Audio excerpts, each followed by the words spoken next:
दरअसल मैं एक चैनल का कार्यक्रम देख रहा था। रफाल आने वाला था, उस कार्यक्रम में आया नहीं था। उसे देखकर लगा कि अच्छे दिन एंकरों के आ गए हैं। जब आप मेहनत ना करें और प्रोग्राम को भरने के लिए एक ही बात को 10 बार दोहराएं तो इससे अच्छे दिन क्या हो सकते हैं। और उससे भी ऐतिहासिक दिन क्या होगा कि आप देख रहे हैं, लोग देखते तो हैं ही। इसका एक फॉर्मूला बताता हूं, कार्यक्रम के भरने का फॉर्मूला, जैसे मैं खुद इस वक्त भर रहा हूं। सांप सूंघ गया पाकिस्तान को, शुगर हो गया चीन को, रफाल आएगा सबकी नींद उड़ाएगा, विश्व गुरु बन गया सुपर पावर। 5 रफाल पाकिस्तान हल्कान। इस तरह की पंक्तियों को एंकर बार बार बोलता रहता है। स्क्रीन पर रंगीन पट्टियां आती जाती रहती हैं, चमकदार तरीके से आपकी आंखों में चमक पैदा करती हैं। ऐसा लगता है नौचंदी का मेला है। कई तरह के रंगीन बल्ब स्क्रीन पर चल रहे हैं। 5-7 मिनट रफाल के आने पर ही निकल जाते हैं। एंकर की आवाज के साथ साथ म्यूजिक भी दिया जाता है ताकि आप में जोश आता रहे। आप भूल जाएं कि आपका गांव बाढ़ में डूबा है, आपके रिश्तेदार ने अस्पताल में आत्महत्या कर ली है और आपके दोस्तों की नौकरी चली गई है। स्क्रीन चमक रहा है। अब इसी तरह 5 मिनट निकल जाने वाला है। अचानक वो 5 पंक्तियां गोल गोल घूमती हुई कहीं समा जाती हैं, जैसे बरमुदा त्रिकोण में समा गई।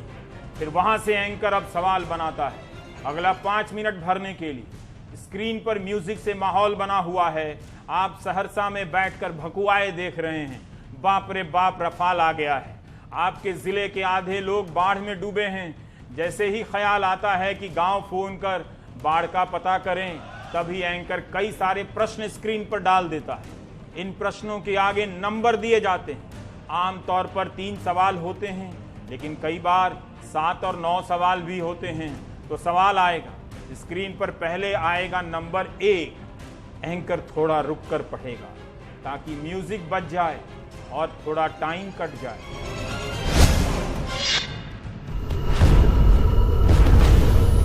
हाँ, तो पहला सवाल आता है, क्या रफाल के आने के बाद आंख मिला पाएगा पाकिस्तान? क्वेश्चन मार्क, प्रश्न चिन्ह। अब ये सवाल कुछ सेकंड तक स्क्रीन पर लटका हुआ है। म्यूजिक बज रहा है। एंकर चेहरे का भाव बदलता है। तभी नंबर 2 स्क्रीन पर धमाके की तरह आता है। लगता है कि सवाल नंबर 2 आ गया है। क्या चीन के पास है रफाल का जवाब? आप सहरसा और कोटा में बैठे सोचने लगते हैं कि चीन और पाकिस्तान के पास रफाल का जवाब नहीं हो सकता है। आपकी नौकरी चली गई, फीस देने के पैसे नहीं है, उसका जवाब नहीं तो रफाल का कैसे होगा? कमाल है। लेकिन रफाल का जवाब नहीं है, ये बड़ा सवाल है। वैसे भी रफाल ने आपकी नौकरी नहीं ली है। आप अपने सवाल को भूल जाते हैं। चीन और पाकिस्तान के सामने फ्रांस से मंगाकर रखे गए सवाल में उलझ जाते हैं। स्क्रीन पर सवाल लटका हुआ है। तीसरा सवाल आने का इंतजार हो रहा है। तब तक 1 मिनट और निकल जाता है। तभी म्यूजिक में तबले का टोन आता है, ढैन ढैन ढैन धनाधन।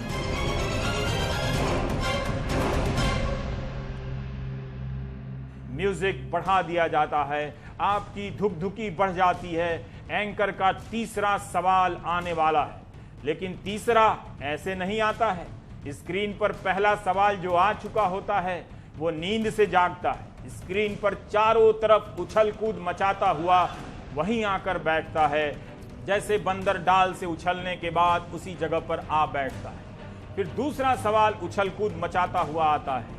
तभी एंकर महाघोषणा करता है, तीसरा सबसे बड़ा सवाल। आप राहत लेते हैं कि पहले 2 सवाल सबसे बड़े नहीं थे। हर सवाल एक सा नहीं होता है, एक सबसे बड़ा सवाल होता है। अब आता है तीसरा सबसे बड़ा सवाल। स्क्रीन के ऊपर नीचे कई पट्टियां हैं जिस पर लिखा हुआ है। इन सब को मात देता हुआ तीसरा सवाल एंट्री लेता है। आज का सबसे बड़ा सवाल। सवाल के आने में ही 1 मिनट और निकल जाता है। प्रोड्यूसर को न्यूज रूम में बधाई मिल जाती है। क्या पैकेज बनाया है, गुड, वेल डन सर। अभी देखो तो तीसरा वाला आ रहा है और आता है तीसरा सबसे बड़ा सवाल, क्या मोदी के भारत के आगे घुटने टेकेगा चीन? एंकर का बाल जेल के कारण सही जगह पर चिपका हुआ, साफ सुथरा लग रहा है। हर दिन कपड़े का कॉम्बिनेशन बदलता है ताकि वह भी रंगीन लगे।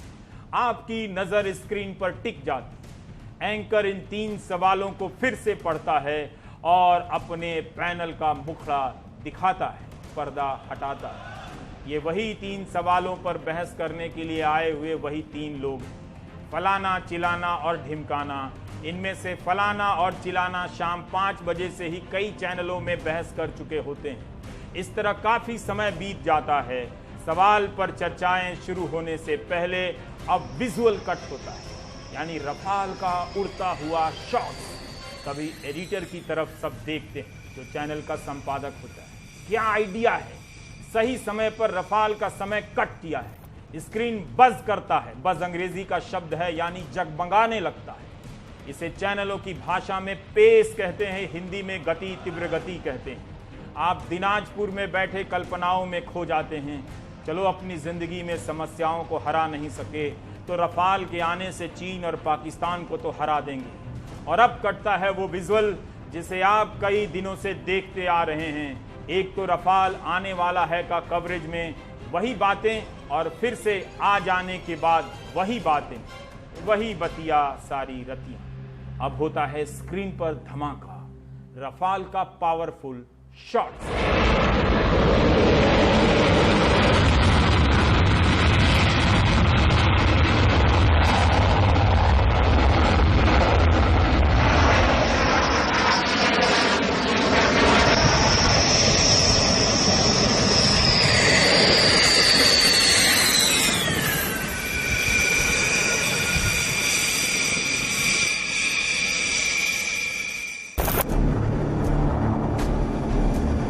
बस नट बोल्ट खोलकर ही दिखाने का मौका नहीं मिला, वरना न्यूज चैनलों के एंकर रफाल के सारे कलपुर्जे खोल देते, एक एक नट का ब्यौरा बताते और फिर से सारे पुर्जे को कस देते, रफाल ही बना देते। एंकरों की संभावनाओं को कम आंकने वाले हमेशा धोखा खाते हैं। आलोचक 5 लड़ाकू विमानों के अवतरण के महा कवरेज को मामूली समझने की भूल कर रहे हैं। न्यूज चैनल पुर्जा पुर्जा का हाल बताकर कोई भूल नहीं कर रहे हैं।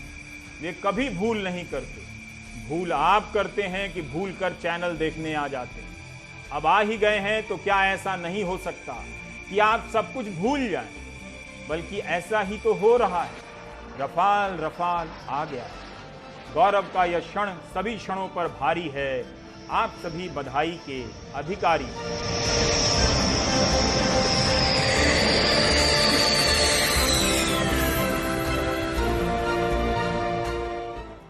बहरहाल न्यूज चैनलों पर एक से एक खराब कार्यक्रम देखने की दर्शकों की क्षमता पर भरोसा ना होता तो अचानक प्राइम टाइम में मैं दिनों पर भाषण ना दे रहा होता। इन दिनों चैनलों में कंटेंट का अकाल है। ऐसी घटनाएं कम घट रही हैं जिससे सरकार इतिहास बनाती लगे। इसलिए आप रफाल के महत्व को कम समझते हैं तो आपकी समस्या है।